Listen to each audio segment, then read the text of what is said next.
When you think of abuse, what comes to mind? Physical abuse is usually the first thought, but not all abuse is physical.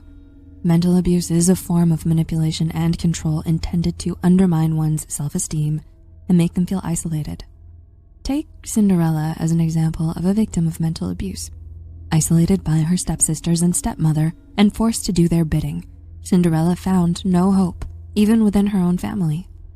The most difficult part about mental abuse is that it can go on for a long period of time. Because of the lack of physical indications, intervention is much less likely to occur. According to Sherry Stein's PsyD, emotional abuse goes undetected, minimized, and dismissed by the abuser, victims, and others. Not only this, but mentally abused people are likely to put themselves in additional abusive situations. According to counselor Andrea Matthews, those exposed to mental abuse in their childhood may accept abusive behavior as something normal and be prone to entering abusive relationships without even realizing that the abuse they endure is very wrong. Knowing whether you're a victim of mental abuse is the first step to helping yourself identify the people around you in your past or in the present who might be your abusers.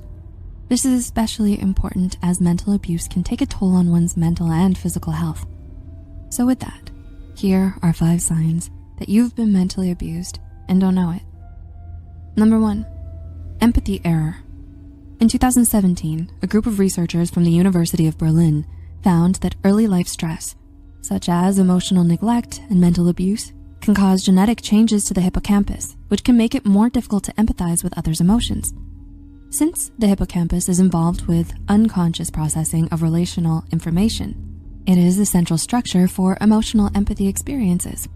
Let's say a friend is really upset because their pet has just passed.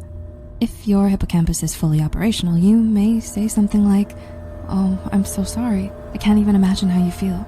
You're letting your friend know you understand how they feel and you're there for them. If you're a victim of mental abuse, you may say something nice because you know you should, or make an inappropriate comment, or might not say anything at all. Now, if you've never experienced a pet passing away, you may not be able to relate, and that's okay. But if you find it hard to empathize with someone's feelings, this could be a sign of past mental abuse. Number 2, low self-esteem. Do you find it hard to boost your self-confidence and always doubt yourself? If you've been subject to mental abuse, you have consistently been put down, which contributed to a negative self-image. A study on self-esteem in adolescence by researchers from the Hubert Kairuki Memorial University found that psychological maltreatment and self-esteem are negatively correlated. This study also found that victims of mental abuse tend to believe that they have little or no value to those around them, or even the world. They may also think that the world is unsafe and believe many others will abuse them as well. If you're someone who usually thinks lower of yourself, think back. Do you have someone around that constantly puts you down? You may be a victim of mental abuse. Number 3, yes to all. When someone cares about you in any capacity, they don't want to see you upset or controlled.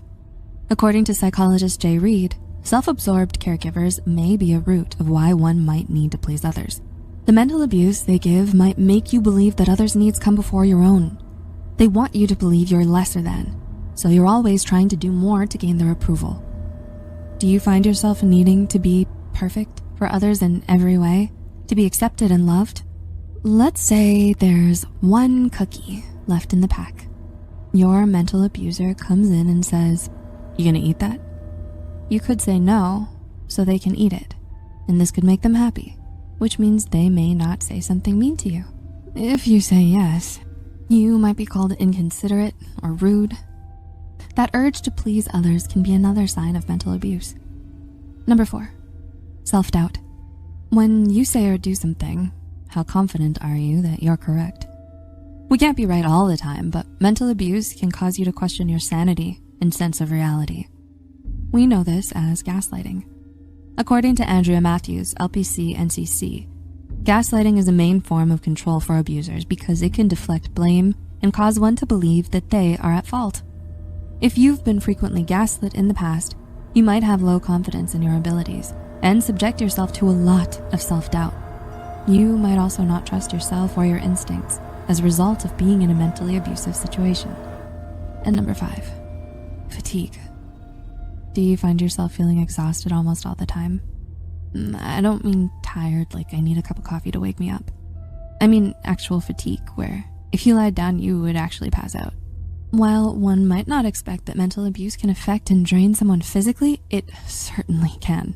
A study from KU Leuven in 2001 found a correlation between people who have experienced childhood emotional abuse and neglect and having chronic fatigue syndrome or fibromyalgia during adulthood.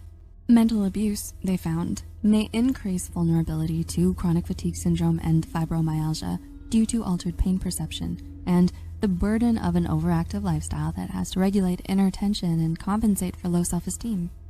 If you have chronic fatigue or pain and have been seen by a medical professional, there is a possibility that you've been mentally abused.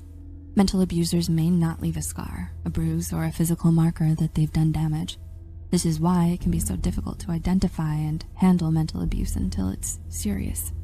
These aren't the only effects of mental abuse, but they are some of the more common ones when exposed to mental abuse for long periods of time. If you know of any other signs of mental abuse that we didn't mention, let us know in the comments. As always, we recommend reaching out to a mental health professional if you've experienced abuse in any form. See you next time.